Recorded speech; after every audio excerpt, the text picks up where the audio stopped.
Year after year, the road to Shiloh filled with footsteps and songs. Families traveled together, carrying offerings, hope, and tradition. Among them walked a woman whose heart carried a heavier burden than her hands. Her name was Hannah. She walked beside her husband, Elkanah, a good man, a faithful man, but even his kindness could not fill the ache inside her.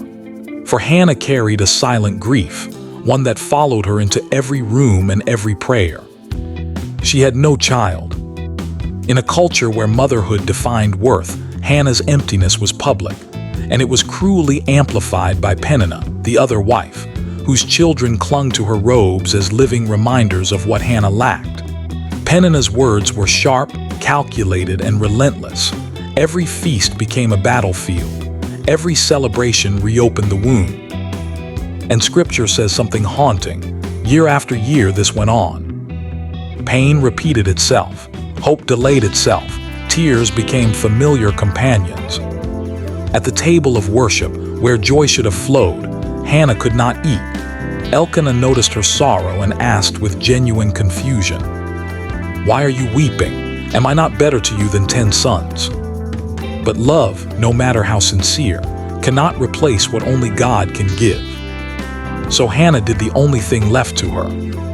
She rose. She walked away from the noise of accusation, away from the laughter of children that pierced her heart, away from human explanations, and she entered the presence of the Lord. At Shiloh, she stood before God, her lips trembling, her voice unheard. No eloquent prayer, no religious performance, just raw desperation poured out like water on the altar.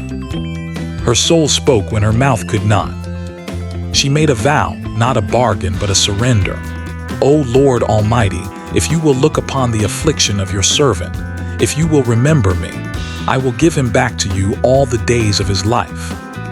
She was not asking for a child to keep. She was asking for a miracle to give away. Nearby sat Eli the priest, watching her move silently in agony.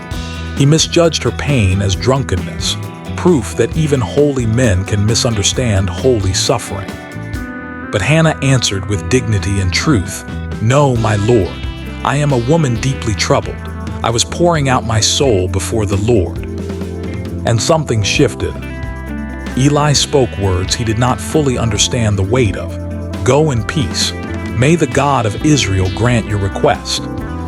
Hannah left the house of the Lord the same way she entered, empty-handed, but no longer empty-hearted. Her face changed, her tears stopped, her faith stood up. The Bible does not say she was immediately pregnant. It says something more powerful. She went her way and ate, and her face was no longer downcast. Peace came before the answer.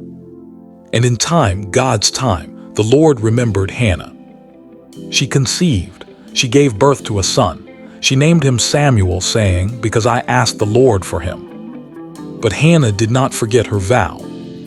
When the child was weaned, she carried her miracle back to Shiloh, not as a loss, but as worship.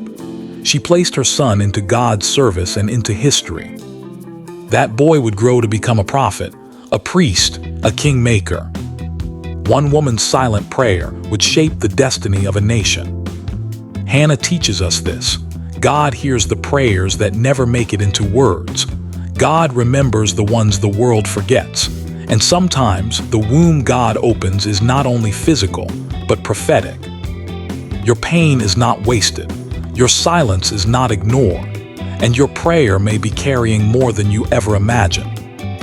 The core message of 1 Samuel 1 and of Hannah's story is this. God hears surrendered prayers, and he turns private pain into public purpose. More clearly, God sees affliction others overlook. Hannah was misunderstood, mocked, and marginalized, yet God was fully aware of her tears. Human judgment failed her, but divine attention never did. True prayer is surrender, not demand. Hannah did not ask merely to receive. She asked in order to give back. Her prayer was rooted in trust, not entitlement. Peace can come before the answer. Hannah left God's presence changed before her circumstances changed. Faith rests in God's character, not just his miracles. God's answers often reach beyond the individual. Hannah prayed for a son. God raised a prophet who shaped a nation. What seems personal may be profoundly generational. Faithfulness in pain prepares the way for purpose. The closed womb was not punishment, it was preparation. God delayed the answer to produce something greater.